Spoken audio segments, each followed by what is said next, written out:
proceed? Mr. Shelton, as you testified on direct examination, you're employed at Rock to World, correct? Yes, I am. I'm the mascot. That's right, and you're also familiar with the defendant, Ms. Whit Bowman, correct? Yes, I am. We work together. You also know an individual by the name of Cameron Poole, correct? Yes, I also work with Cameron. You always knew Cameron Poole was trouble, isn't that right, Mr. Shelton? Yeah, I've always seen him as such. So when Cameron Poole showed up to start working at Rock to World, you just assumed a scheme must have been in the works, correct? I assumed he was probably going to be up to no good. So you started doing a little investigating, isn't that right? Yes, I did. And that involved some of the conversations you overheard, correct? Yes, they did. Now, Mr. Shelton, I want to ask you about some of those conversations. Okay. You overheard them at Rock to World at the park, correct? Yes. And while you work at the park, you're in a dinosaur costume, isn't that right? Yeah. Rock to Raptor. You would agree that the Rock to Raptor costume is a pretty thick costume, correct? Oh, yeah, it's pretty thick, I guess. It gets pretty muggy. From time to time, especially on hotter days. You can only see through the eye holes, Oh, no. There's a big mesh opening around the mouth. That's what I see out of it. but your head is still encased in this big dino costume, correct? The mouth goes to about like here, so my ears are open, my eyes are open. Okay, so while you're in this big, thick costume, Mm-hmm. kids and families are always trying to get your attention, to take pictures with you, correct? From time to time they do, yes.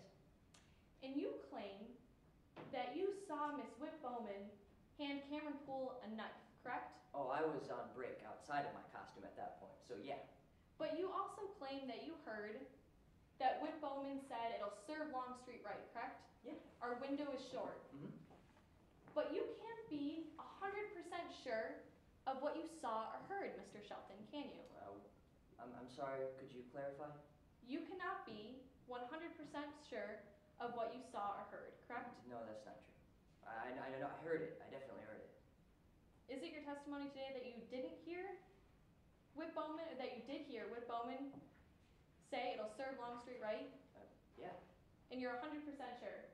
What I heard? Yes. Moving on, Mr. Shelton. So you wanted to go and tell your boss, J.C. Longstreet, about this, correct? Yeah, I was on my way to when the park was robbed. So you went to go to the ticket booth, correct? After I had to go and put on my costume, which kind of takes a while, JC would have yelled at me. Rock to Roll protocol. Of course, Mr. Shelton. And you went to the ticket booth, correct? After I got my costume, yeah, I moved that way. And you noticed J.C. Longstreet was inside the ticket booth. At that time, I'm not 100% sure. Is it your testimony that J.C. Longstreet was not in the ticket booth at this time? No, my testimony was that I wasn't 100% sure. He was around there. I'm not sure if he was exactly inside. He was around there with Cameron Poole, correct? Cameron Poole, on this day, Cameron Poole had probably just left the booth at that point.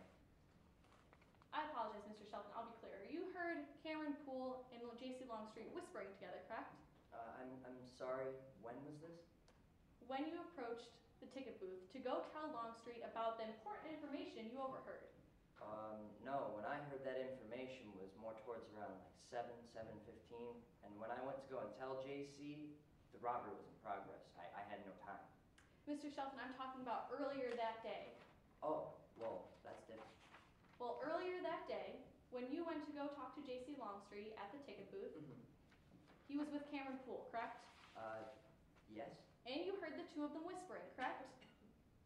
I was pretty far away, and it looked like they were whispering, but I don't know if they were talking, if they were whispering, could have been yelling. Mr. Shelton, so that's a yes to my question, that you saw the two of them whispering, correct? Yes. You actually saw them shake hands after that, correct? Yeah, they did something with their hands. It could have been shaking. So, directing you back to my question, Mr. Shelton, they were shaking hands. That's what it kind of looked like, yeah. Okay. But then a kid got your attention, wanted to take a picture with you, correct? Yeah, and I followed my protocol. I did my job. So you didn't get to tell J.C. Longstreet what you supposedly saw and heard? No, unfortunately, as much as I wanted to. I would have gotten in more trouble if I had ignored the child. So later that night, you were around the front of the park, correct? Yeah, right after my break, yes. Right around the ticket booth, correct? Very close, yeah.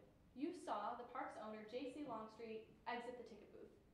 Around that time, no, I can't say that I really saw him at that time. Earlier, yes, he had exited the ticket booth, but at that time, I really didn't see him around the ticket booth. Mr. Shelton, is it your testimony today that J.C. Longstreet did not exit the ticket booth around that evening when you were there? He may have.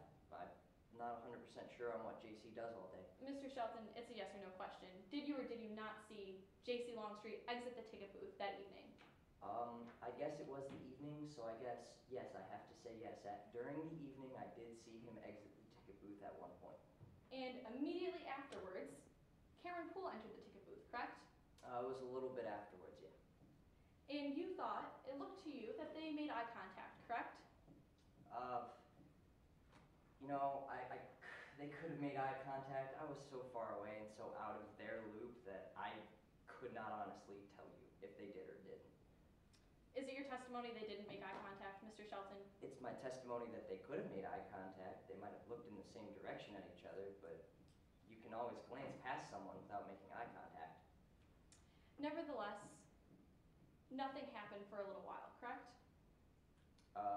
During that time, no, I guess not. And then Cameron Poole burst out of the ticket booth, correct? Yeah, he did. It was at this point that the robbery occurred. Yeah. Now, Mr. Shelton, we're going to talk about what happened after the robbery. Okay. You were interviewed by some authority members, correct? Yes. And they kept asking you about Cameron Poole and Whit Bowman, isn't that right? They kept asking me questions. They were very hostile. They did not treat me like a person. But Mr. Shelton, you didn't tell the police anything about the conversations you overheard between Cameron Poole and Whit Bowman that you claimed were so important, correct? I tried to. I really did. They treated me like dirt. They wouldn't let me answer anything beyond the direct questions that they were asking. And anytime I tried to add anything, didn't happen. So you didn't try to add that you saw the defendant, Whit Bowman, give Cameron Poole a knife right after the robbery occurred? Oh, ma'am, I tried to add it. I was not able to. But that's why I wrote it in my affidavit. So just to clarify for the jury, you didn't tell the police that the defendant gave Cameron Poole a knife? No, as much as I would have liked to. You didn't tell the police anything about the conversations you claim to have overheard? Objection, asked and answered. Your Honor, I'm just clarifying for the jury. I'm gonna sustain that objection. Strike the question from the record, Your Honor. It'll be stricken. In fact, Mr. Shelton, you were so shaken up after the robbery when you were talking to the police, correct? Well, I was only shaken up because they were acting so mean. Thank you, Mr. Shelton. Nothing further, Your Honor. Any redirect? Your Honor, there will be no redirect for this witness. I ask that he be excused from the stand. It shall be.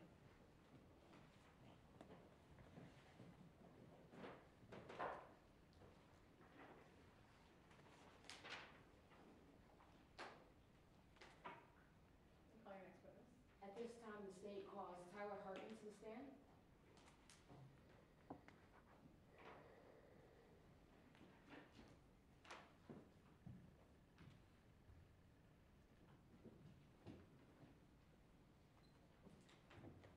Good evening. Hi. Please introduce yourself, spelling your last